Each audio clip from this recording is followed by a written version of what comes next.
dan juga selamat petang kepada semua yang hadir pada petang ni. Masya Allah, terima kasih sangat-sangat. Tadi saya risau juga kan, tengok dalam pukul 2 lebih rasa tak penuh lagi. Tapi Alhamdulillah ikut timing, insyaAllah lah kita bersama-sama pada hari ini. Dan juga dapat luangkan masa menghadiri majlis ilmu, tu yang penting tu. Jadi kita dah tentu dah petang ni, kita dapat seperti yang Ustaz doakan tadi, mudah-mudahan barakah insyaAllah. Jadi, saya tak lupa juga ya penonton yang bersama-sama kita untuk recording pada hari ini, yang hadir secara fizikal dan juga yang menonton, insyaAllah kita alu-alukan sangat.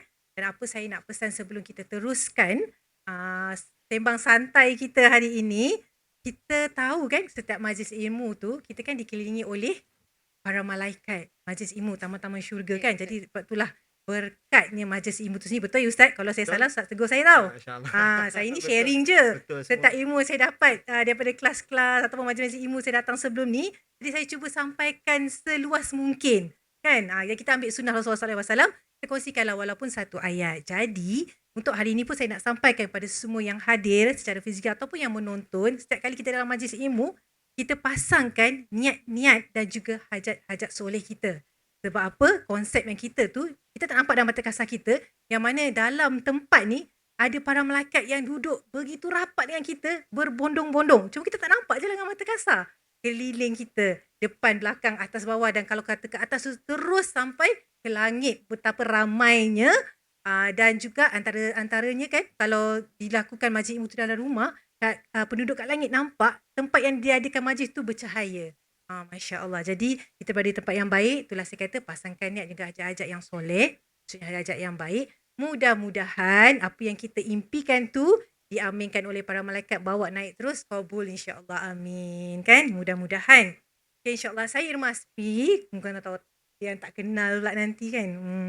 Dan untuk hari ini kita ada sembang wanita ekstra istimewa bersama dengan Pusat Pengurutan Zakat Majlis Agama Islam Wilayah Persekutuan ataupun lebih popular dengan panggilan PPZ Mawib. Kan? Betul Ustaz? Okay. Jadi untuk episod kali ini kita membincangkan satu topik yang menarik berkaitan dengan wanita. Tajuk dia bahagia wanita adalah hadiah yang tidak ternilai. Saya ada yang bersetuju lagi kan dengan topik tu. Jadi hari ini majoriti wanita ke lelaki? Wanita insyaAllah. Tapi lelaki-lelaki yang ada ni Masya Allah lah. Moga dapat membahagiakan wanita. InsyaAllah. Okay. Tajuk tentang yang kita nak fokus hari ini, bahagia wanita hadiah yang tak ternilai. Saya teruja sebab satu topik yang menarik, yang mana kita nak bawa konsep dalam bahagia tu, kita tak lupakan tentang agama. Dan kita mencari bahagia tu dari konsep zakat dan juga wakaf dalam Islam. Jadi terfikir kan macam mana bila kita dapat menunaikan, itu satu tuntut wajib untuk kita kan, berzakat. Dan kat sini dimasukkan tentang wakaf. Dan dia adalah satu anugerah yang tak ternilai bagi wanita. Kan? Jadi macam ni kita nak kupas konteks dalam hari ini dari segi keuangan yang kita ada.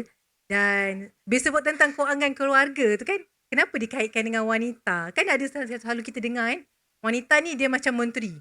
Menteri pengurus. Mengurus segalanya. Mengurus dan menghabiskan juga. Menghabiskan juga. Gitu. So maknanya wanita ni antara jawatan menteri adalah Menteri Keuangan. Setuju tak? Setuju je. Kena setuju. Ke lelaki tak setuju? Tak boleh. Lelaki je kena pegang jawatan Menteri Keuangan. Tapi selalunya kata wanita lebih pandai menguruskan keuangan. Saya tak pastilah majoriti kata kan.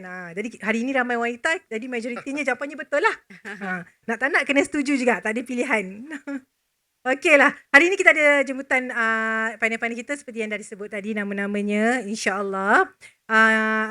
Jadi hari ini kan, yang antara satu lagi saya nak sampaikan info tentang pentingnya wakaf ni, sebab kalau disebut kat sini info yang diberikan adalah ia satu bentuk perlindungan dan juga legasi yang boleh ditinggalkan untuk orang tersayang. Okey, selalunya wakaf, kita dengar macam wakaf satu yang besar. Wakaf paling popular wakaf tempat, atau rumah ataupun masjid. Lebih ada tempat lah kan. Apa lagi bentuk wakaf yang kita boleh sediakan? Apa ya antaranya lagi selalunya? Macam air. Wakaf air atau antara kempen yang banyak dilakukan. Tapi kan tu lebih pada untuk umum. Tapi hari ni nak sentuh konteks wanita berwakaf untuk orang yang tersayang. Maknanya untuk ahli keluarga lah. Okay, sebentar lagi panel-panel yang ada bersama dengan saya insyaAllah kita akan cuba terangkan apa yang kita nak bawakan pada hari ini insyaAllah.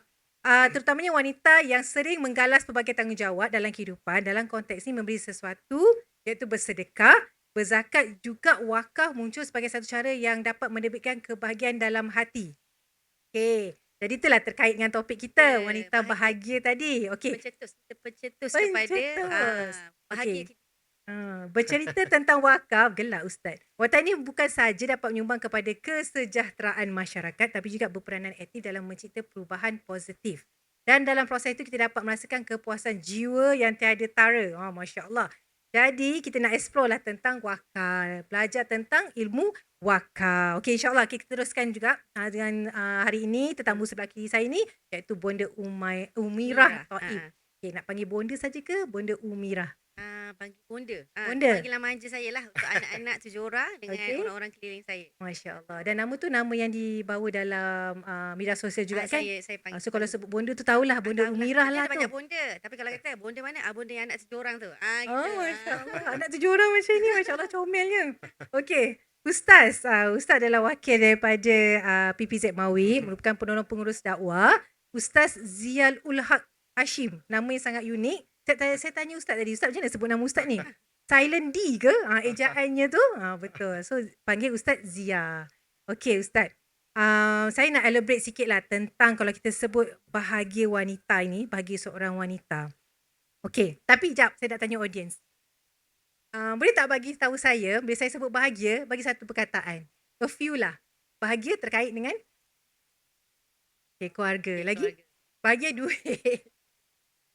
Senyuman. Lagi? Kita cakap apa erti konteks bahagia untuk apa seseorang tergambar? lah. Interpretasi dia bahagia tu apa? Bahagia apa terbayang terus apa? Anak-anak, Anak-anak. Masya Allah. Cantik. Okey. Kan, kita macam terlalu subjektif nak sebut tentang bahagia. Tapi hari ni kita nak kaitkan bahagia dengan wakaf. Maksudnya apa yang saya boleh kongsikan dekat sini, bahagia tu dia bukan luar daripada diri kita sebenarnya. Mungkin tapi dia tak memberi impak yang kuat, tapi impak yang paling banyak yang kita mencari untuk dapat bahagia tu kita kena ada tenang dan rasa nyaman. Kalau sebut tenang dan nyaman tu dekat mana? Kalau dalam diri kita. Bukan dari luar tau. Apa? Betul lah tu. Cuba kuat sikit. Tenang, rasa nyaman adalah dari hati. Kan? Jadi macam nak dapatkan hati yang tenang dan nyaman tu kita berbalik kepada konsep tajuk kita nak bawa tu adalah wakaf. Maknanya kita mencari siapa? Yang memberi bahagia itu siapa? Kan? Allah, pencipta kita. Jadi berbalik pada diri kita untuk kita mulakan bahagia kita tu bermula dengan diri kita juga. Jangan terlalu mencari dari luar. Ini pandangan saya lah kan. Jangan kata betul je kau ni cakap kan. Pandangan masing-masing. Tapi saya rasa kena dengan topik kita pada ini tentang wakaf tu sendiri. Sebab kalau nak sebut tentang duit, orang yang akan cakap, kalau lah aku dapat banyak duit, aku kaya, mesti aku bahagia. Tapi cuba tanya orang yang dah banyak duit. Betul ke duit kekayaan tu memberi kebahagiaan 100%? Slow je. Tu macam, macam tu. Betul ke? Berbeza-beza kan? Tak terus. Ni confident. Tak. Bebas hutang. So konsep dia lari sikit. Lebih kurang sama tapi tak sama. Okey lah, kita nak mula dengan Bonda Umirah dulu lah. Kalau pada Bonda bagaimana kan kita nak menerangkan tentang kebahagiaan tu. Dan kebahagiaan tu kalau sebut macam daripada saya daripada hati. Bonda siapa pandangan Bonda? Okey, tadi Kak Irma ada tanya kat semua orang kan, apa syarat untuk bahagia? Kan seorang jawab duit, orang jawab kasih sayang. Ada seorang puan dia jawab cantik. Kan? So maksudnya kita kena ada satu syarat baru kita boleh bahagia. Tapi kita tak nak start within ourselves. Kita tak nak mula dengan diri sendiri. Dari hati kan. Sebenarnya kita terlalu we are so hard towards ourselves. Maksudnya harus ada syarat untuk bahagia. Okay. Tapi khusus untuk para wanita. Kita pandang sana dan sini, kita tengok kehidupan orang lain. Bila kita sebut cantik, mesti kita ada satu impression macam orang lain lebih cantik, orang lain lebih kaya, orang lain lebih ada wang. So aku ni kurang bahagia, kan? Jadi sebenarnya, okay, kita terlalu letakkan banyak syarat 1, 2, 3, 4, 5, 6 untuk kita capai bahagia.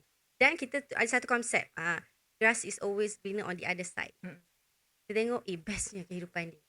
Walhal bila kita pergi dekat rumah sebelah tu, kita sama je rumput aku dengan rumput dia, sama je. Tapi tadi aku tengok cantik betul rumput dekat sebelah tu. So bila kita duduk di tempat dia, kesusahan, kepayahan itu tetap sama. persoalannya kita nak cari bahagia dalam kepayahan tu bagaimana. Pada saya dan kita semua pasti setuju, kebahagiaan tu akan mula dengan perbuatan memberi. Sebab kalau kita menerima tu, impact menerima tu sekejap je, kita terima. Okay, tadi kata apa? Kalau ada duit bahagia. So, someone should give us money for us to be happy. So, if tak ada orang yang bagi duit, so kita tak happy. Bila duit habis, tak happy Duit habis dah. tak happy dah. So, bila kita memberi ni, dia unlimited happiness yang kita akan terima daripada pelbagai sudut dalam kehidupan. So, jawapan saya kepada pencetus kepada kebahagiaan adalah bila kita mula untuk memberi. Dia. So, kita kenalah dengan wakaf tadi kan? Ya, betul. Ustaz dah senyum-senyum. Ustaz tak sabar nak komen ke Ustaz? Ada yang kami tersalah cakap ke Ustaz? Kan? Tak apa. Ustaz tegur je. Sebab kita dalam proses belajar ni kan. Dalam majlis ilmu. Ustaz pun doa tadi mudah-mudahan apa yang kita belajar ni ilmu yang diberi keberkatan daripada Allah SWT. InsyaAllah. Okay. Ustaz pula macam ni kalau sebut tentang kebahagiaan. Kan kalau kita tadi banyak kupas kan bahagia tu kita lebih kepada diri kita. Maksudnya kita kena dekatkan diri pada Allah lah.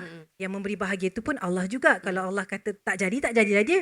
Kan kalau Allah kata kun fayakun kan. Bahagialah kan. Susah macam mana pun tak ada duit pun kalau dia bahagialah. Kan. Jadi Ustaz sebenarnya apa yang kita mencari tentang bahagia ni?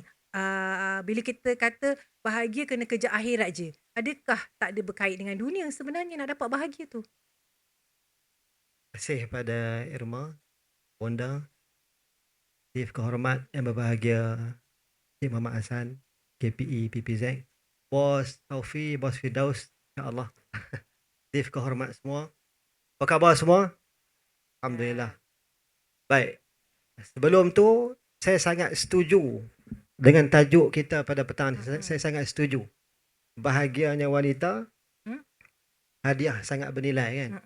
Sebab saya ni salah seorang pembela wanita. Tepuk. Tak boleh tak bela Ustaz. Dalam petang ni ramai wanita. Betul, kalau tak makan nanti. Lebih baik kita bela.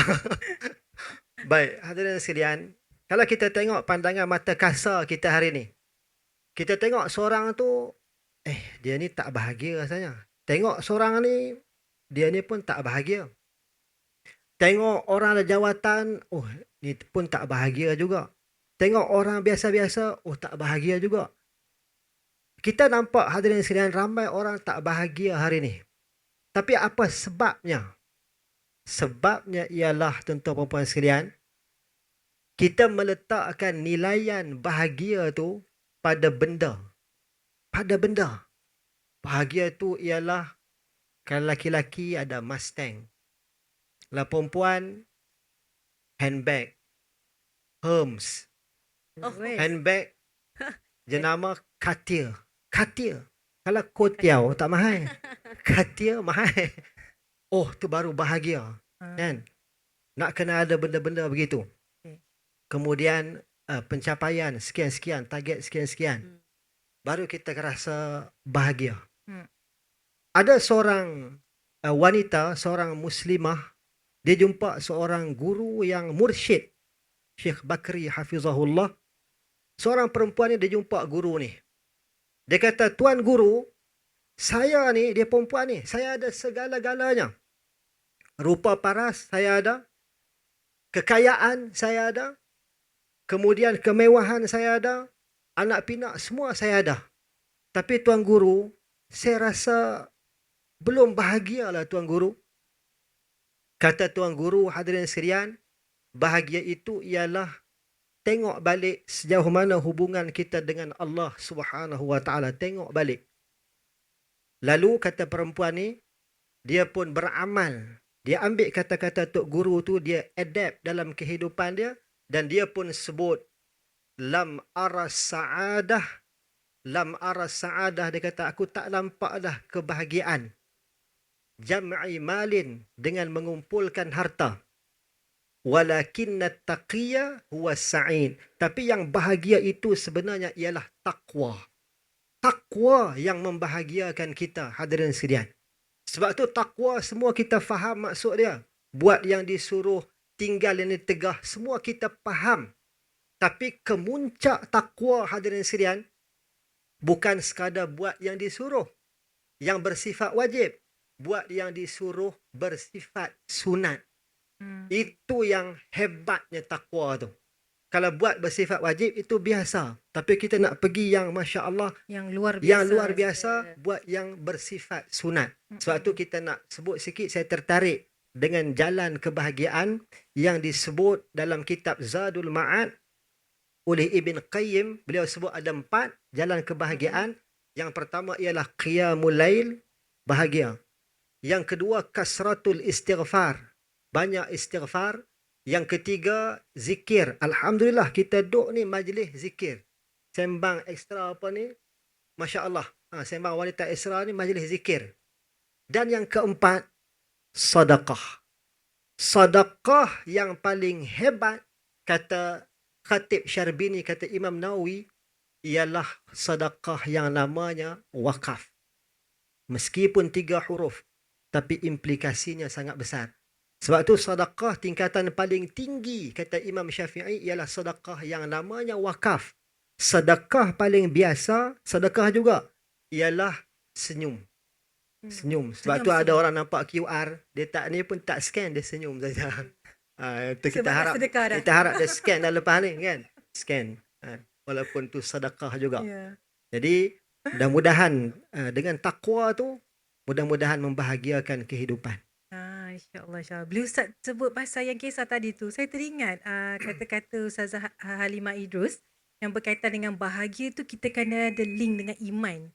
So kalau tak ada iman, kita takkan ada jaminan bahagia sebab kita tak ada connection dengan Allah. Kan? Sebab yang memberi bahagia tadi tu Allah kan?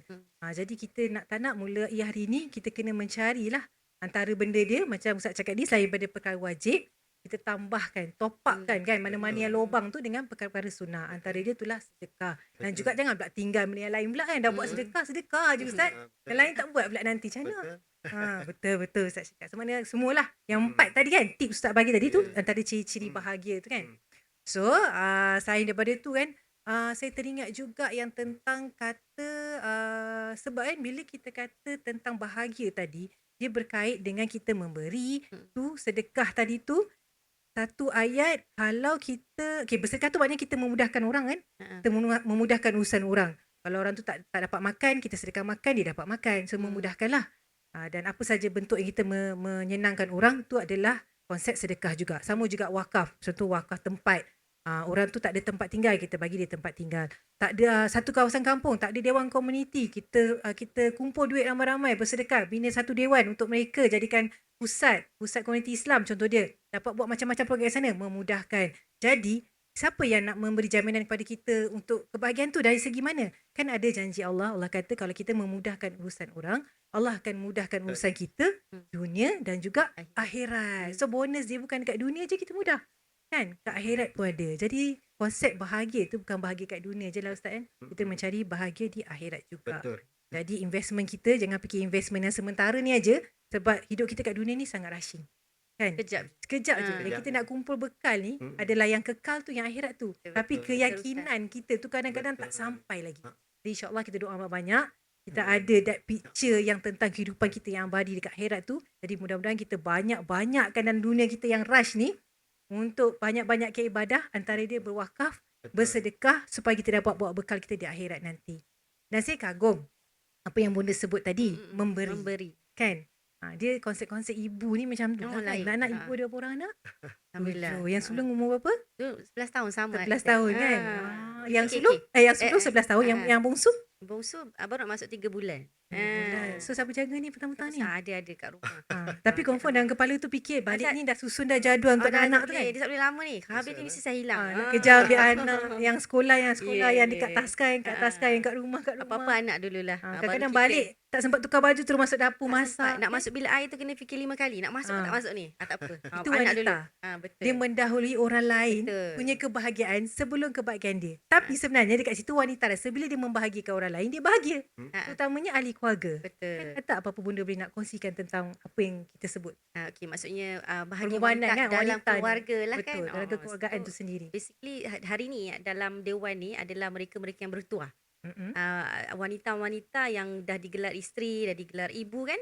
Antara wanita yang murah rezeki dia. Sebab apa? Kita ni tak perlu nak cari orang luar. Okey, orang luar untuk aku buat baik, untuk aku dapat sesuatu. Kan orang-orang tu ada di keliling kita je. Anak-anak kita, suami kita, kita tak perlu fikir terlalu jauh. Kan sebab setiap apa yang kita buat walaupun hanya niat dah jadi ibadah kan. Jadi tadi Kak Irma ada sebut apa-apa pun anak-anak dulu. Apa-apa pun suami dulu kan. So ada orang, saya juga berangkap sebagai kaunselor, antara masalah paling besar kan yang bila orang datang kepada saya mengutarakan masalah, dia sebut pengorbanan saya ni tak dihargai bonda. Saya datang hari ni adalah kerana pengorbanan saya selama 8 tahun, 10 tahun, okay, saya tak dihargai dan saya rasa dah tiba masa untuk saya melepaskan, dia cakap contohlah kan. Jadi bila kita bincang kan, para wanita ni dia terlalu letakkan kesemua kebahagiaan tu dia letak orang lain dulu bahagia, tapi dia tak sedar sebenarnya sepanjang perjalanan tu hidup dia lengkap dah. Tapi bila kita tanya dia kata tak lengkap pun dia, sebab orang tak hargai pengorbanan saya kan. Tapi sebenarnya dia dah diletakkan dia satu placement. Wanita ni satu placement yang sangat tinggi. Okay? Sangat selamat. Okay. Ada orang cakap kenapa saya jadi isteri ni asyik ditimpa ujian je. Saya tanya ujian tu dari siapa? Suami. Betul? Saya jawab ujian yang kita tengah dapat daripada suami ni adalah perlindungan daripada musibah yang lebih besar. Maksud saya, beruntunglah para isteri, para ibu yang sibuk dengan anak-anak dia di rumah, yang sangat letih bila dah pukul 8 malam tu, kita tak boleh nak buka mulut, tak boleh buka mata dah. Kadang-kadang anak-anak kita tanya soalan kan, kita rasa macam nak cakap, diam tak? Kita rasa kan, boleh diam tak? Boleh lembut sangat tu. Betul kan? Macam lebih. Kita kadang jadi rimau, jadi singa kan. Kadang kita hilang je, dah pukul 8 tu kita hilang. Bonda mana kita kunci pintu, kita dah letih sangat kan. Jadi sebenarnya kesibukan kita sebagai isteri dan ibu adalah perlindungan daripada musibah yang lebih besar. Maksudnya, ini ramai orang tak nampak, kena fahamkan tu betul. Maksudnya, kita tak di-expose kepada perkara-perkara lara. Perasan tak? Tak sempat pun kan? Tak sempat nak melara pun. Nak cuma bersembang ibadah pun. belaka. Oh, Masya Allah, dahsyat. Kita tak sempat nak bercakap pasal orang pun. Nantilah anak aku nak. Ya. Bonda dah. Selamat dari gosip. Selamat dari gosip kan? Okay. Lepas tu selamat daripada banyak perkara yang sia-sia. Jadi setiap kali bila saya counsel orang datang untuk rumah tangga punya kaunseling, saya cakap, Puan, setiap kali Puan rasa sibuk, setiap kali Puan diberi ujian, itu adalah perlindungan daripada musibah yang sangat besar. Kita terlindung, tapi perlindungan tu kita rasa penat. Dan of course lah, kita tak berehat nanti. Ada satu masa nanti kita akan rehat. Mungkin bukan di sini, tapi di syurga. InsyaAllah. Amin. Sebab apa? Seorang isteri yang taat, yang solehah. InsyaAllah dia pilih mana-mana je pintu syurga kan? Betul. Jadi ajaran sebagai seorang ibu tu betapa besarnya. Kan? Jadi dia anak kita, jadi anak yang baik, anak doakan kita. So panjang. Betul. Dia punya investment tu banyak. Investment paling besar lah anak paling tu sebenarnya kan. Betul. Anak ada 7 orang anak memang beruntung sangat-sangat. Betul. Ustaz, berapa orang anak? Ustaz. 8. Dia menang. Berlawan. Tapi Bonda nampak sibuk Saya ni. diam lah Ustaz, saya 2 je. Sebab okey tu 2. Mudah-mudahan yang 2 tu boleh bagi pahala ganjaran besar seperti mana yang Ustaz anak kata ramai apa? insya-Allah. Bonda nampak sibuk. Bapak-bapak memang relax. Sibuk sebab nak jaga ni anak mak mentua lagi. Betul. Bapak tak sibuk Bapak memang sibuk relax. Sibuk tapi tak nampak. Aduh ya Allah ya Tuhanku, masya-Allah. Ustaz ada nak komen apa tentang pengorbanan seorang ibu? Sebab besar kan. Masya-Allah. Ustaz kadang-kadang kita nak ikhlas, bukan tak nak ikhlas, ikhlas, tapi kadang kepenatan dan cabaran-cabaran tu kan. Pengorbanan seorang ibu memanglah kan. Sebab ibu ni segala-galanya kan. Sebab tu kalau kita tengok lagu-lagu pun kan dalam pasaran. Ibu. Memang puji ibu untuk umur ibu. Bapak tak ada. Ibu misali, kasih ibu. Bapa kurang. Yang ada pun ayahku kahwin lagi. Tambah pula lagi anak. Ada. Oh merah muka Ustaz. Dia kena cut sikit ni. Aduh ya Allah ya Tuhanku. Ustaz tu je Ustaz. Pendek je Ustaz. Pendek. Ustaz nak berani komen dah. Yelah kan. Nak cari kesabaran mendidik anak tu satu perangai anak, satu perangai suami lagi. Betul lah tu. Jadi kita jangan sambung lah. Tak. Kita cari bahagia je hari ni. InsyaAllah cari bahagia. Okey Ustaz, kalau macam tu saya tukar soalan lah untuk Ustaz. Ni soalan ni menarik tau. Sebab dia berkait dengan media sosial kat sini. Tentang bahagia juga. Okey, kan kita kadang-kadang tengok keluarga orang lain, kita dah sangka bahagia. Tapi sebenarnya hanya mereka je yang tahu apa yang berlaku dalam rumah tangga tu. Porak-porandanya apa semua kan. Dan kita pula suka membanding-banding. Kan kita cakap, tengok ni dia bahagia je. Dia boleh je layan. Contohlah kalau isteri nak komen lebih kan. Tengok dia bagi bagi dapat bunga, dapat hadiah apa semua. Kenapa saya tak dapat? Macam tu contohlah. Sebab apa kita terlalu melihat kebahagiaan orang lain dekat media sosial dan kita membanding-bandingkan dengan diri kita. Adakah benda tu sesuatu yang positif ataupun boleh memberi kesan negatif pada hubungan kekeluargaan kita sendiri? Dan adakah baik juga untuk orang yang suka menayang-nayang kebahagiaan dekat media sosial ni? Ada orang kata dia kena penyakit apa? Ain. Penyakit ain kan. Ada hasad orang. Ataupun kalau tak hasad pun dia memuji-muji berlebihan pun boleh jadi yang bahagia tu tiba jadi tak bahagia. Macam tu Ustaz. Okey. Dia ada dua benda yang kita seronok buat, tapi dua benda ni Islam suruh sembunyi-sembunyi. Cerita sikit-sikit tak apa. Jangan lebih-lebih. Ista'inu bi'inhaj al-hawaiji bil kitman. Fa inna kulla na'matin mahsud. Irma faham tu? Enggok-enggok. Menerima maksud dia, bukan faham, menerima, mendengar. Baik. Disebut dalam hadis Tabrani, ada hadirin sekalian benda yang kita memang seronok nak share. Tapi rupanya agama suruh kita tahan-tahan benda Bukan ni. melarang sepenuhnya. Bukan melarang sepenuhnya. Okey. Pandai-pandai, tapi kalau boleh, kalau share sikit tak apa. Jangan lebih. So dua benda ni antara yang dihurai oleh Imam Malik sebagai nasihat pada Imam Syafi'i, dua benda tu ialah yang pertama, kebahagiaan. Kebahagiaan kita dengan suami. Maknanya kita pergi melancong mana ke, tempat-tempat yang hebat-hebat apa semua ni, melancong di Malibu contoh dia. Bonda biasa pergi Malibu, orang kaya biasa Melaka je. Malibu, saya pongsu 1000 tahun. Tempat-tempat hebat apa semua ni bagus untuk kita, tapi untuk orang sekeliling belum pasti itu kebaikan untuk dia. Untuk kita, yes, memang itu kita punya ultimate goal kita. Tapi untuk orang lain, kita punya viewers yang ramai ni belum pasti lagi.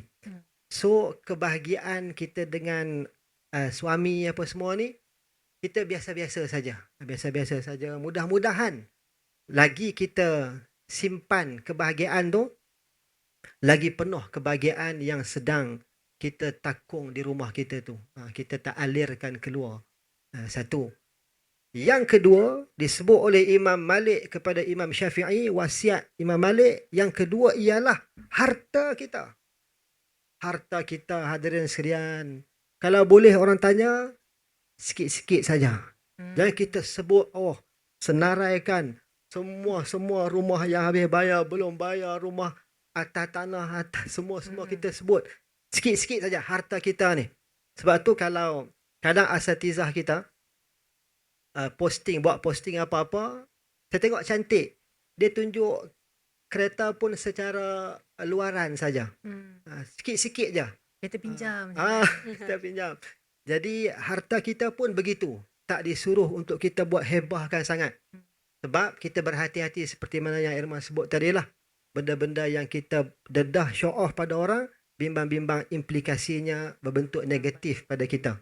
So, berhati-hati dengan perkara-perkara begini sebab ia satu benda yang dilazimi sekarang ni. Walhal ada garis panduan dalam hadis.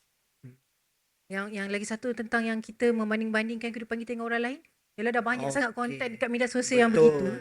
Kan balik kan dan tak marah kat suami, tiba-tiba nak marah macam tu kan. So dalam bab banding ni yang paling baik kita ambil pedoman Nabi.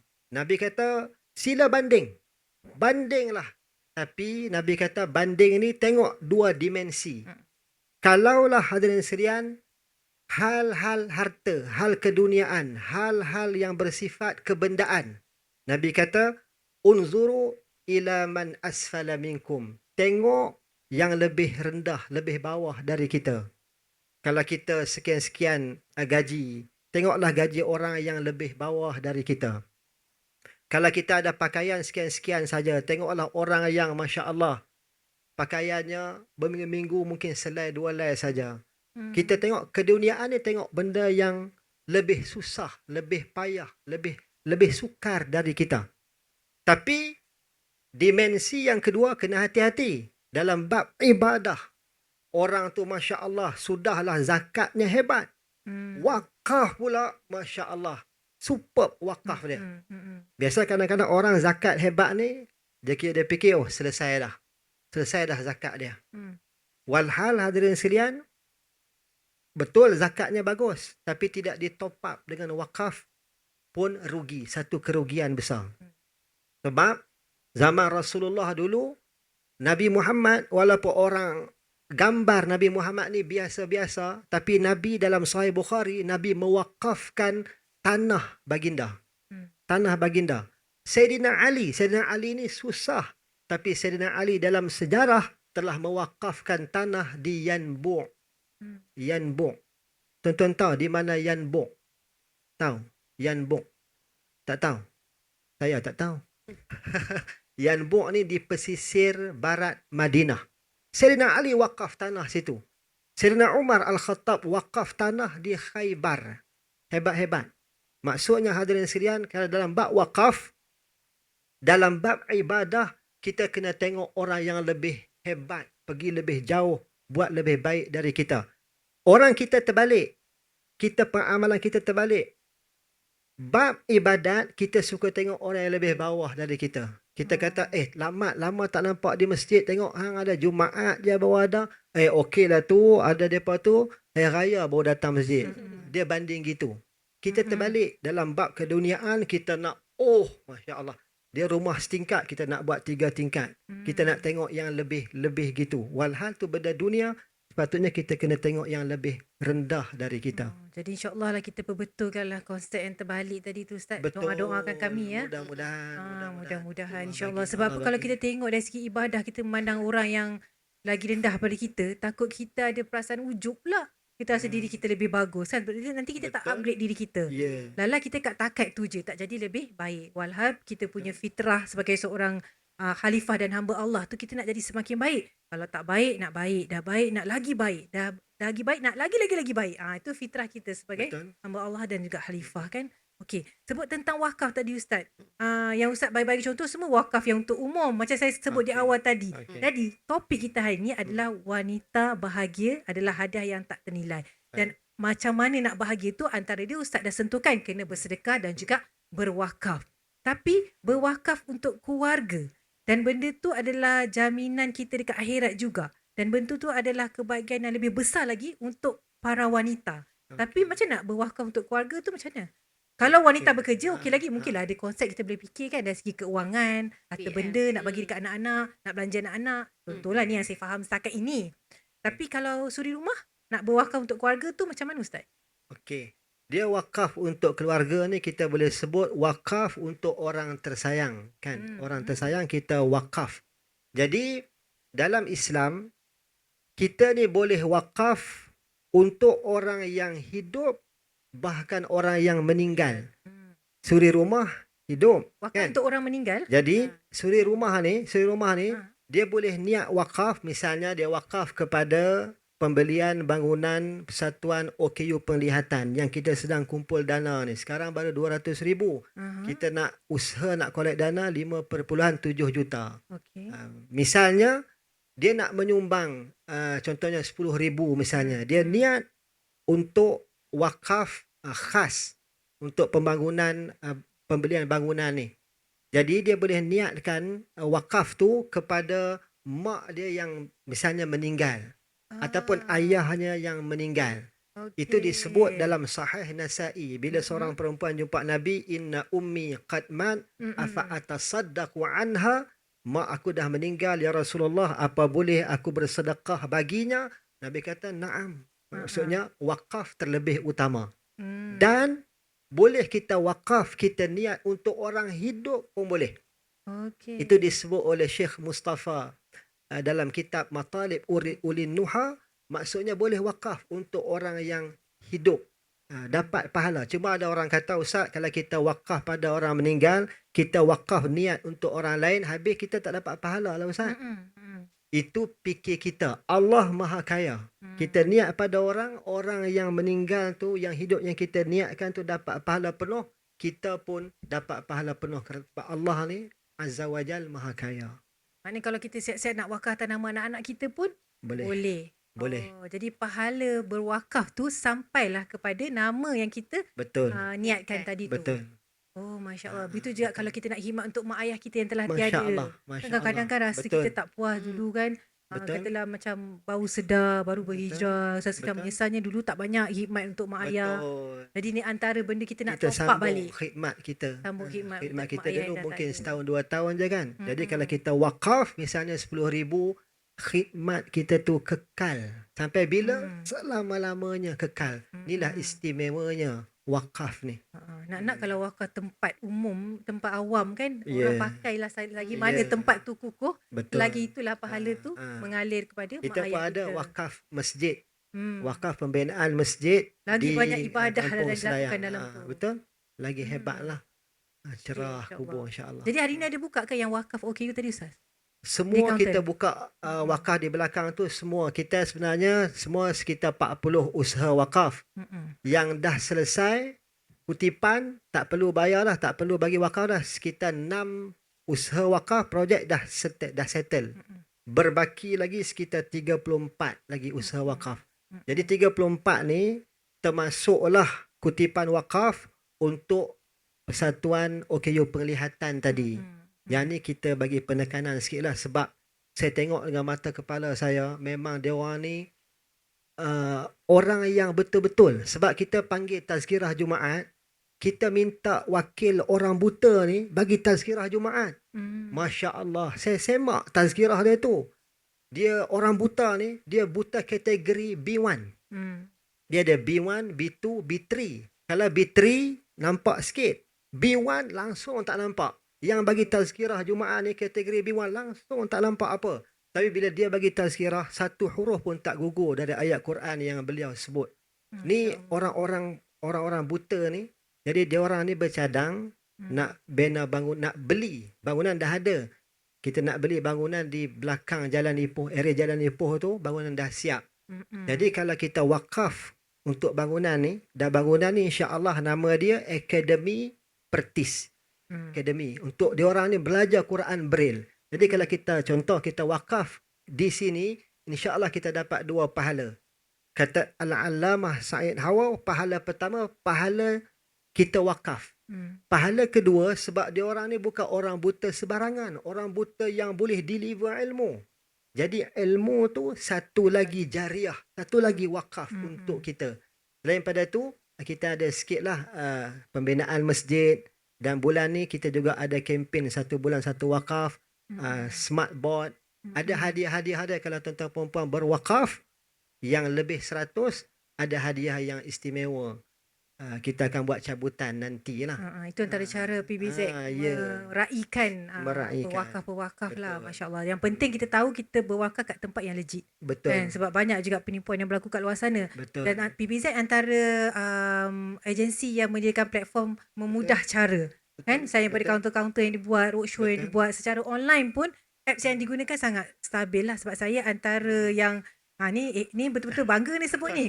Kan antara walaupun saya duduk Selangor, saya pada pusat pengurutan dekat Selangor saya tetap istiqomah juga sebab apps ni mudah. Alhamdulillah. Boleh buat cara potongan gaji juga. Kan kalau kata nak suggest kepada staff-staff kita kan, kita pun dapat cari pahala secara bijak. Betul tak? Kita kutip sini sikit, aliran tu berangkai-rangkai mencari pahala kan. Sama dengan konsep berwakaf tu. Selagi mana apa yang kita wakafkan digunakan umum, selagi itulah pahala tu mengalir daripada kita, insya-Allah. Amin. Mudah-mudahan kita jadi seorang yang pemurah kan. Doakan ya Ustaz. Okey. Bonda ni pun seorang usahawan juga. Ya saya. Dan dengan jadual yang begitu busy, pada masa sama committed dengan anak-anak juga. Ya saya. Dan tak pernah orang kata mengabaikan tanggungjawab untuk mendidik anak tu, tetap bersungguh-sungguh, masya-Allah. Dan anak bukan 1 2, 7 orang. Dan paling kecil baru berumur Nak masuk 3 bulan. 3 bulan. Jadi bagaimana sebenarnya bonda menyusun atur jadual, tapi pada masa sama tetap bersungguh-sungguh dan semangat tu empathy yang tinggi dalam diri, tak pernah ada rasa lelah, penat. Walaupun at the same time seorang kaunselor, Ya, saya. kan, fikirkan masalah orang lagi. Masalah tambah Macam lagi mana kan. nak balance kan semua tu? Macam mana nak menjaga emosi balik rumah kan? Okey. Tadi ada satu statement cakap macam mana tak rasa penat. Salah tu. Penat. Tapi buat tak penat. Kita urus kepenatan tu. Urus penatan. Macam mana caranya? Macam mana cara? Yang pertama sekali, kita jangan buat seorang. So benda ni, konsep ni kita boleh apply to all lah. Dalam kita punya company, dalam kita punya any institution kan. Tapi it starts from the home lah. So kalau pengurusan rumah tu, dia tidak boleh dibuat seorang. Macam tadi bila Ustaz katakan, bapak ni relax. Tapi sebenarnya dia tak relax. Dia adalah pembuat keputusan. Kan? Okay. Untuk yang isteri, kadang-kadang ada benda yang dia boleh jalankan, ada benda sebenarnya dia tak boleh nak buat. Dia kena ada suami punya approval, okay, dia jalan. Pun ada part yang suami buat. Okay, itu yang pertama. Yang kedua, pengurusan dari segi menggali ilmu lah. Bukan anak-anak kita je belajar. Kebanyakan masa kita belajar dari anak-anak. Kita rasa tadi Kak Irma cakap nak mendidik anak-anak. Sebenarnya 80% daripada kehidupan kita seharian, kita banyak belajar dari anak-anak. Contoh Kak Irma, hari ni anak saya dia tak nak pergi sekolah. Kalau siapa yang rajin tengok story saya, dia setiap hari dia ada isu kenapa dia tak nak pergi sekolah. Hari ni dia sangat kreatif, dia cakap dia nak ikat rambut tapi tak nak ikat rambut macam let it go. Dia tak nak. Let it go tu maksudnya frozen. Dia tak nak ikat yang macam cocang tu, tapi dia nak ikat satu. Ada dia punya apa tu, akal dia kan. Jadi kita ni nak kena fikir dalam masa 2 minit apa kita nak encounter dia supaya dia pergi sekolah juga. Jadi sebenarnya siapa yang belajar dengan siapa? Kita. Jadi ibu-ibu, kalau kita tak nak fikirkan kepenatan, anggaplah bahawasanya setiap hari yang kita dengan anak-anak dengan suami adalah proses kita belajar. Proses kita gali ilmu, proses kita nak upgrade diri kita. Dan yang terakhir, of course apa yang tadi yang Ustaz pun ada mention, apa-apa sahaja yang kita buat, dia berbalik kepada takwa. Maksudnya kita tak buat untuk suami. Sebab suami tak boleh bagi bahagia. Anak-anak pun, anak 7 orang ke 10 orang pun, ataupun 15 orang, anak-anak tak boleh bagi kita bahagia. Ada je orang yang suami isteri lengkap, rumah besar, anak-anak ramai, harta ada. Bila kita tanya, seronok tak? Tak. Ada sesuatu yang hilang. Sebab kita tak letakkan takwa ataupun yang kita buat itu kerana kita takutkan Allah. Kerana itu tanggungjawab. So pada saya, kepenatan tu kita serahkan kepada yang memberi tanggungjawab, iaitu balik kepada Allah. Okey, so maknanya kita usaha juga. Betul. Tapi at the same time kita kena minta juga dan berdoa kepada Allah untuk membantu meringankan kekuatan harian kita lah. Maknanya bukan kita lah yang mengatur sepenuhnya. Kadang-kadang kita rasa kita menguasai semuanya. Kita yang nak kena fikir kalau tak jadi kita marah. Kita jadi stress, pressure kan. Sebab apa kita tak dapat membuat apa yang kita dah aturkan dan kita tak dapat. Maknanya konsep dekat situ kena fikirkan juga lah. Walaupun kita dah usaha, tapi kalau tak jadi tu, kita kena bukan pasrah, ayat dia redha lah kan. Tapi saya beredha kena sabar juga. Betul tak? Sabar ni kalau cerita pasal sabar, Ustaz, ganjaran lebih besar ganjaran sabar ke redha? Dua-dua. Dua-dua. Mana lagi penting? Sabar dulu ke redha dulu? Sabar dulu ke redha dulu gagak Mana dulu datang? Sabar dulu Maknanya ganjaran besar lagi ganjaran sabar lagi besar kot. Susah untuk sabar Kalau tak sabar macam mana nak redha kan? Kita buka topik lain lah pula lepas ni. Bukan topik wakaf.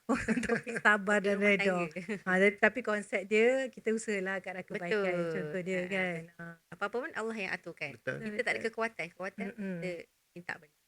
Kena minta juga pada Allah. Tak boleh nak berharap kepada manusia sahaja. Ni macam konsep ni lah. Saya pergi satu majlis juga. Dia nak ubah suami sebab suami dia tak membantulah. Ni macam konsep tadi lah kot.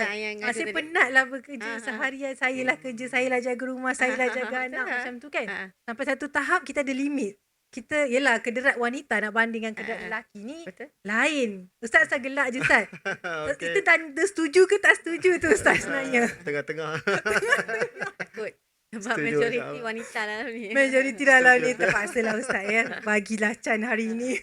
Dia konsep sama dengan yang mengadu tadi.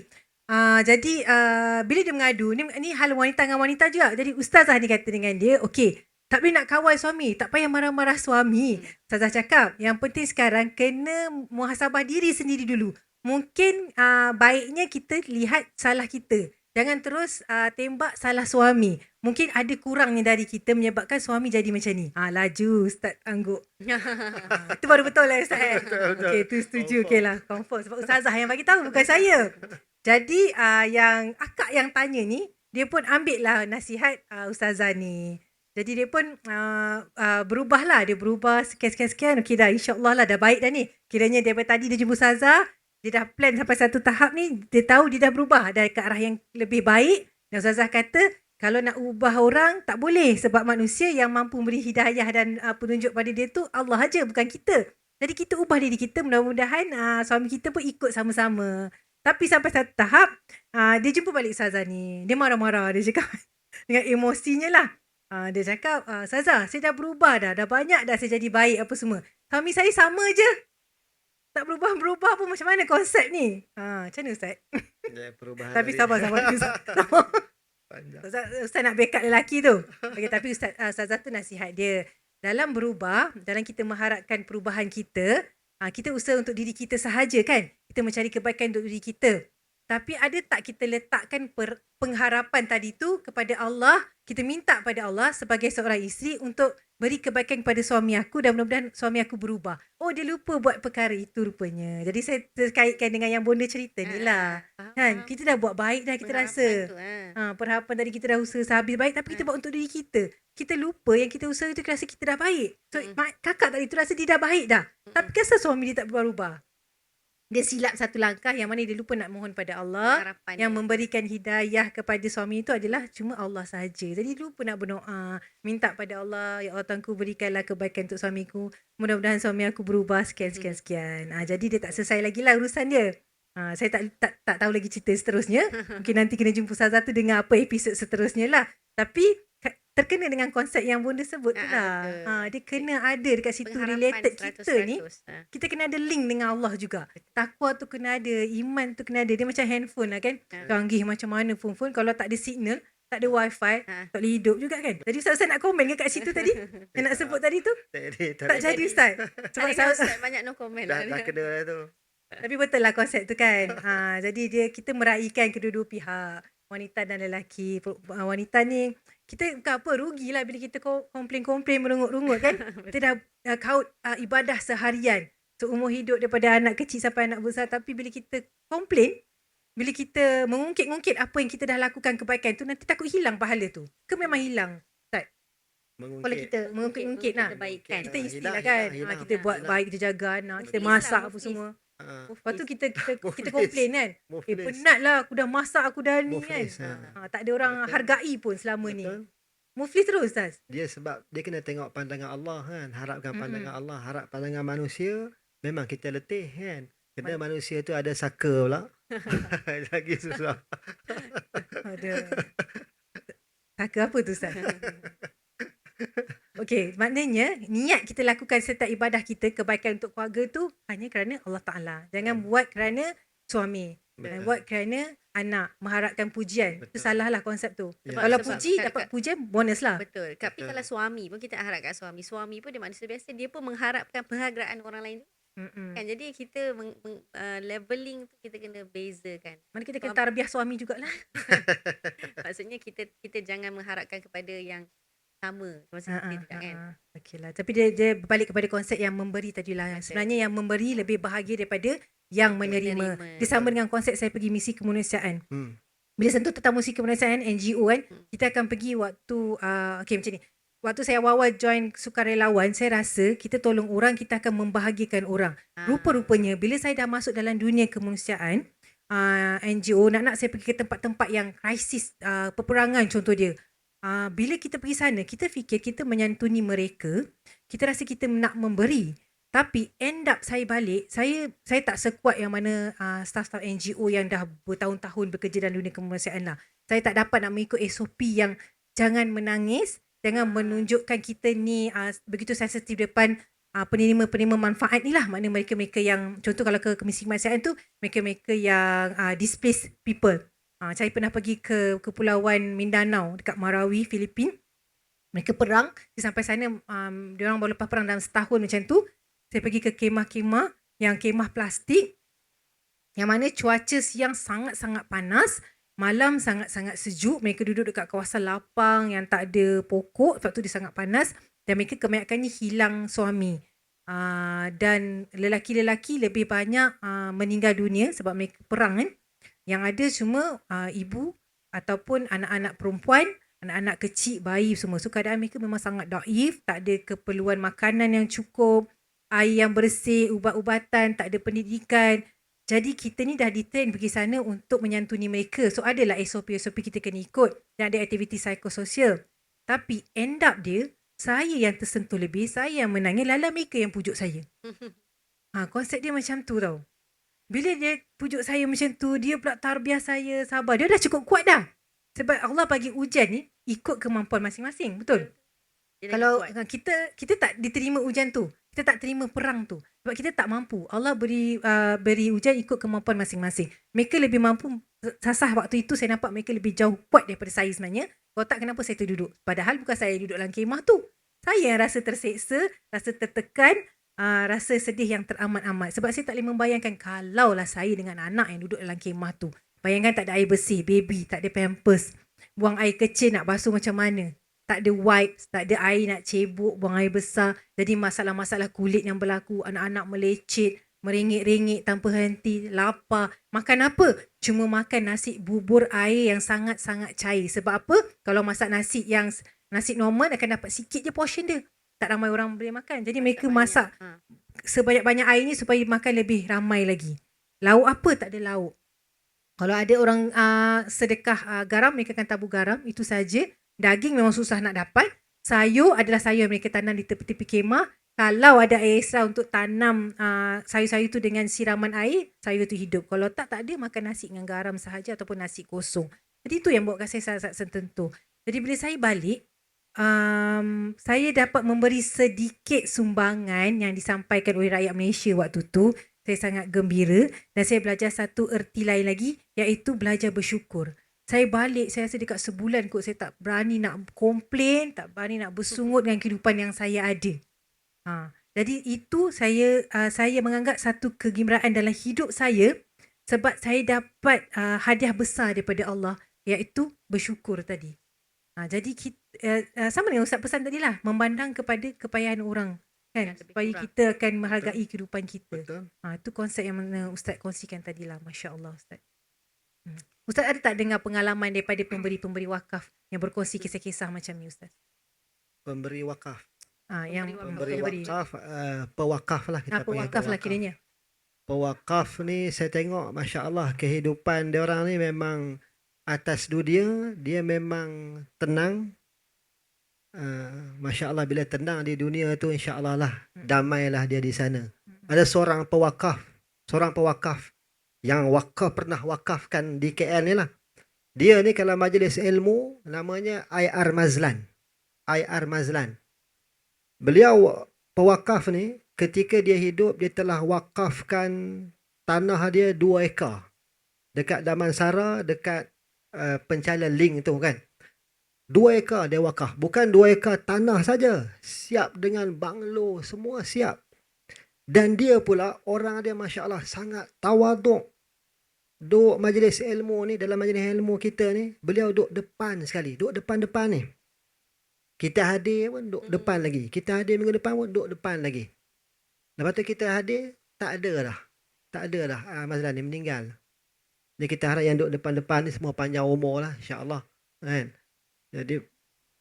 Jadi meninggal je pewakaf ni, hadirin sekalian. Masya Allah. Dia meninggalkan legasi yang cukup baik. Sebab tanah tu sekarang ni telah dia buat Dar Ilmi. Dar Ilmi ni pusat pengajian warga emas di Kuala Lumpur. KL tak ada pusat pengajian. Tu je lah yang ada. Setiap tahun 20 orang dia ambil. Jadi bayangkan dia punya pahala dia tu. Masya Allah. Yang ni pewakaf yang dia buat pelaburan dia. Pelaburan bukan setakat dunia. Tapi insya Allah ganjaran dia ganjaran yang abadi lah kita tengok. Masya Allah. Dan benda-benda macam tu kan kita kena kongsi tahu dengan ahli keluarga kita, dengan anak-anak kita terutamanya kan, supaya benda ni tak habis tahap kita sahaja kan. Kita nak benda ni berpanjangan sebab kita nak ambil konsep yang tadi. Betul. Konsep wakaf tu sendiri kita nakkan aliran pahala yang tanpa putus tu. Betul. Kalau kita dah buat untuk anak-anak kita, mesti kita expect anak-anak kita pun Betul. buat perkara yang sama untuk kita. Ataupun kita dah buat untuk ibu ayah kita, mesti kita mengharapkan anak kita pun buat pada kita. Kalau sekiranya kita ni tak panjang umur, tak ada. kita meninggalkan dunia ni kan. Kita tahu bonda pun seorang pewakaf yang Masya Allah kan.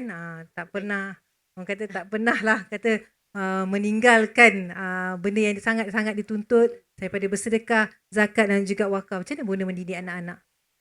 Maksudnya konsep Konsep tu wakaf nak disampaikan. sedekah. Walaupun anak tu masih kecil lagi, Ah. penting tak kita didik mereka tentang konsep sedekah, wakaf, zakat ni? Faham. Okey.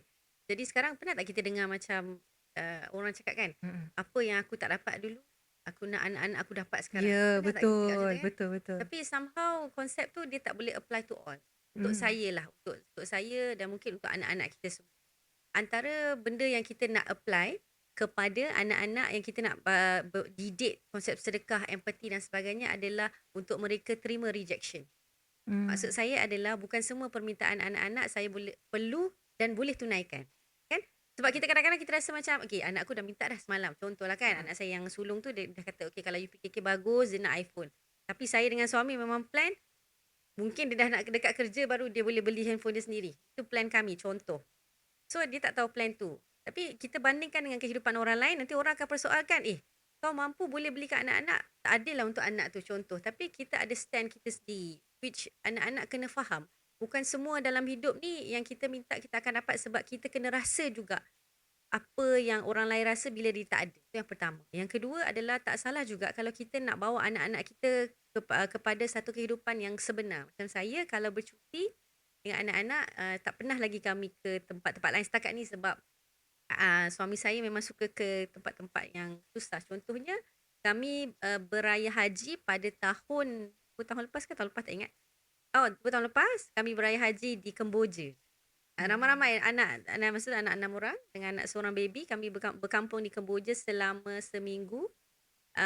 Meneruskan legasi arwah abah saya yang memang beraya di sana. Kita tidur di atas lantai dan tak ada tilam, tak ada apa. Diorang pun minum je air apa yang diorang sediakan. Makan pun masa first time lah anak-anak saya makan. Yang dah makan tu dia cakap dengan saya, dia pusing belakang, dia kata, bonda lapar lagi. Ada lagi tak makanan? Sebab kat rumah kan sampai tak habis. Kan? Kita sampai nak kena bungkus-bungkus untuk anak-anak. Dekat sana dia orang faham. Saya rasa pendidikan macam tu tak salah. Dan saya rasa boleh kita aplikasikan ke atas anak-anak. Okey. Dan saya tertanya, bonda dalam bidang usahawan sendiri atau bergabung dengan suami? Suami saya dia buat entiti lain lah. Saya kecil je. Suami saya dia buat yang tuition. Saya rasa sangat rapat dengan PZ Mawib. Yang berwakaf tu dia lah, bukan saya. Dia. Jadi saya wakaf. Okey. So basically dia buat student online MC+. Saya buat site je, macam saya ada jual baju untuk wanita. Dan sekarang buat business untuk event ibu-ibu lah, counselor events bagi talk macam. Sebab tertanya-tanya kan, kalau kita bisnes bersama dengan suami ataupun kita bisnes sendiri kan, sebagai seorang wanita, adakah kita perlu meminta izin kalau wang tersebut wang kita sendiri, kita nak sedekah ke nak berwakaf ke? Itu Ustaz Minta untuk izin, jawab. Ustaz. Okay, kalau zakat harta, kita tak perlu pun minta izin, sebab zakat harta ni dia melihat kepada ownership harta tu. Dia bukan zakat fitrah. Kalau zakat fitrah ni kita bicara bab kita ni tanggungan siapa. Tapi kalau zakat harta, kita bercakap sebagai ownership kepada harta tu. Bila kita ialah pemiliknya, so tanggungjawab tu pada kita untuk zakat dan untuk wakaf. Cuma sikit nak sebut tadi, kita cerita wakaf tanah apa semua tadi, itu untuk orang yang ada tanah lah di KL ni. Adapun kita hadirin sekalian, konteks kita ni, kalau 4,000 kaki pun di Kuala Lumpur ni dah 1 juta kan. Ni 2 ekar kan. So, Muzakarah Fatwa telah pun bagi satu solusi untuk kita wakaf tunai. Sebab tu kita sekarang ni PPZ menggerakkan kutipan wakaf tunai.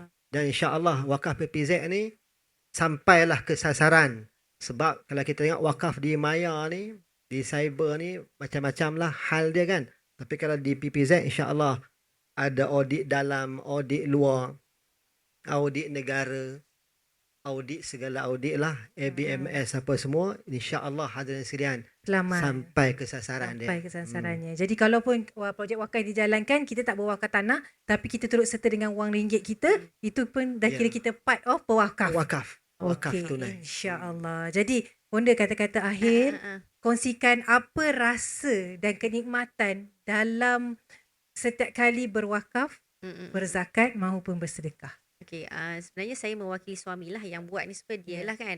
Dah kita memang ada annually PPZ Mawib akan ada yang datang ke rumah untuk kita uruskan benda-benda ni kan. So it's an honour lah untuk kami. Setiap tahun kami memang bekerjasama. First of all, dari segi impact kehidupan yang saya nampak, kehidupan memang banyak ujian lah, banyak hiccups, banyak masalah, tapi there's always a way out.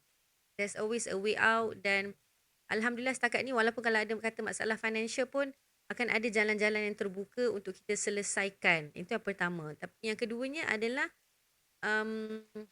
kesenangan hati yang kita tak boleh nak ungkap lah Ustaz. Tak tahu nak cakap macam mana.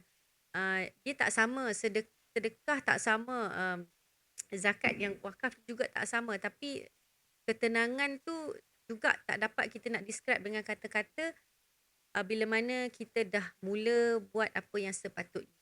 Dalam keluarga, dalam rumah tangga juga ada impact dia. Saya boleh cakap ada impact, tapi saya tak tahu nak describe macam mana. Mungkin Ustaz boleh sambung lah part tu. Betul, insya-Allah. Ustaz tolong Saya banyak serap berikan. kepada Kita pass baton kat Ustaz. Ustaz tolong terangkan kepada wanita-wanita yang ada pada hari ini, kita nak mencari bahagia ni sebab itu adalah hadiah yang tidak ternilai. Kan, untuk kita para wanita, bagaimana dengan cara amalan kita berwakaf ni dapat mengimbangi kehidupan kita untuk dunia dan untuk akhirat, khusus untuk wanita, Ustaz. Okey, ada seorang wanita, nama dia Siti Aisyah. Siti Aisyah. Saya dengar radio, tiba-tiba ada keturunan Siti Aisyah ni dia sebut dalam siaran radio tu. Dia kata kami berbangga jadi keturunan Siti Aisyah. Rupanya dia berbangga sebab Siti Aisyah ni telah mewakafkan tanah dia di seberang jaya Pulau Pinang seluas 12 ekar. 12 ekar. Dulu tanah pertanian. Sekarang Majlis Agama Islam Pulau Pinang convert jadi tempat komersial.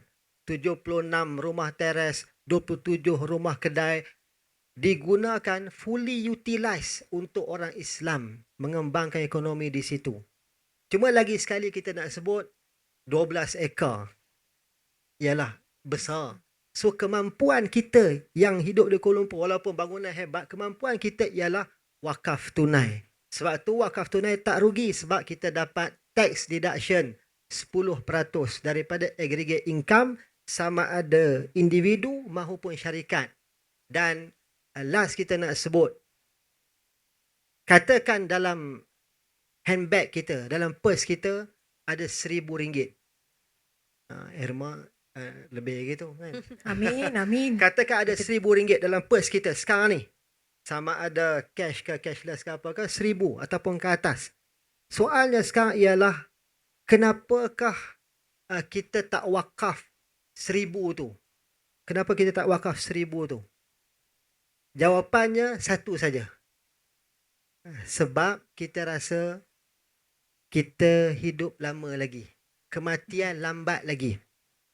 Tapi ni tak adalah berlaku. Tapi andainya kalau kita tahu asar ni atau maghrib ni, ajal kita sampai maghrib ni. Kita tahu. Malakul maut bagi tahu maghrib ni sampai ajal kita. Agak-agak 1,000 dalam purse ni kita nak wakaf tak? Kita akan wakaf. Semuanya sekali. Sebab ajal dekat. Orang, tuan-tuan insyaAllah kita dapat banyak ni insyaAllah. Tapi masyarakat kita rasa sukar wakaf sebab kita rasa kita hidup ni lama lagi. Sedangkan kematian itu sangat dekat dengan kita. Sebab tu hadirin sekalian, kita akhiri Gunung Daik bercabang 3. Pulau Pandan jauh ke tepi. Gunung Daik bercabang 3. Pulau Pandan jauh ke tepi. Kan? Lupa dah. Sat. Sekali lagi. Gunung Daik Sebab dia terbalik tu. Ha. Gunung naik bercabang 3. Pulau Pandan jauh ke tepi. Wakaf titian anda ke syurga. Hadiah abadi, kebahagiaan hakiki. Wallahualam. InsyaAllah, amin. Saya anggap tu satu doa jugalah kan. Habis kita punya podcast hari ni, mudah-mudahan kita bersemangat lah nak berwakaf selepas ini. Sebab kita dah tahu dah konsep wakaf tu tak semestinya kita kena ada tanah, kita kena ada kereta nak wakaf van ke untuk apa, untuk van jenazah ke apa. Tak semestinya, asal mana-mana je tempat yang ada agensi yang legit macam PPZ, jadi kita turut serta. Kan kita boleh berwakaf dengan seperti mana yang ilmu yang diajarkan tadi, dan kita boleh wakaf juga untuk orang-orang yang tersayang, termasuklah ahli keluarga kita. Mudah-mudahan lah. Jadi tak ada alasan untuk kita tidak bersedekah, berzakat, mahupun berwakaf. InsyaAllah bila Ustaz cerita pasal yang nak sedekah semua tadi kan, teringat yang kisah orang yang dah mati dalam kubur tu, minta nak dihidupkan semula semata-mata nak bersedekah saja kat dunia ni. Tapi Allah kata tak boleh dah. Sebab sekarang adalah waktu kamu berehat saja dalam alam kubur. Jadi janganlah kita jadi seperti kisah yang kita dengar tu. Mudah-mudahan kita jadi seorang yang sangat pemurah dan nak buat baik. Jangan bertangguh-tangguh. Sebab takut rasa tu dah tak ada lagi. Rasa the moment nak bersedekah, sedekah je. Jangan fikir 2 kali. Sebab benda tu memang benda baik dan mendapat redha Allah. Setiap perkara yang dapat redha Allah tu jangan berfikir-fikir ataupun berkira-kira. Terus je buat baik. Sebab kita tak tahu amalan yang manakah yang menjadi asbab untuk kita diterima di akhirat nanti dan masuk syurga, insya-Allah. Amin. Kita tak nak masuk neraka baru masuk syurga ya. Kita kena target doa kita terus masuk syurga tanpa hisap. Ni yang doa yang saya dapat dan saya pelajari. Sebab apa? Kita takkan mampu nak menghadapi neraka baru masuk syurga. Sebab apa? Bayangkan sekarang, kalau kata pergi kat dapur, on api dapur, mampu tak kita bakar jari kita walaupun dalam masa 5 minit? Boleh tahan tak? Kita tak sanggup kan? Apatah lagi api neraka. Na'udzubillah min zalik. Mudah-mudahan kita tanam dalam hati kita, setiap apa kita pelajari hari ini, kita dapat amalkan. Jadi, terima kasih banyak-banyak kepada tamu-tamu pada hari ini. Masya Allah, Bonda Umira dan juga Ustaz Ziaul Haq Hashim. Masya Allah, nama yang sangat unik. Terima kasih juga hari ini sebab bekerjasama bersama-sama dengan Sembang Wanita Extra, together dengan PPZ Mawib. Saya rasa banyak ilmu kita dapat. Mudah-mudahan Allah memberkati setiap ilmu yang kita pelajari hari ini. Setiap salah silap apa yang kami bergurau senda harap dimaafkan. Mana yang buruk tu buang jauh-jauh, mana yang baik tu ambillah, buatkan amalan. Semoga kami pun sama-sama dapat pahala, insya-Allah. Kepada yang menonton dekat online, secara online ni, kita ucapkan terima kasih juga kerana menonton, dan insya-Allah jumpa lagi dalam Sembang Wanita Extra untuk topik-topik yang lebih menarik lagi. Assalamualaikum warahmatullahi wabarakatuh. Boleh wakaf di bus belakang. Ya, wakaf makan ya.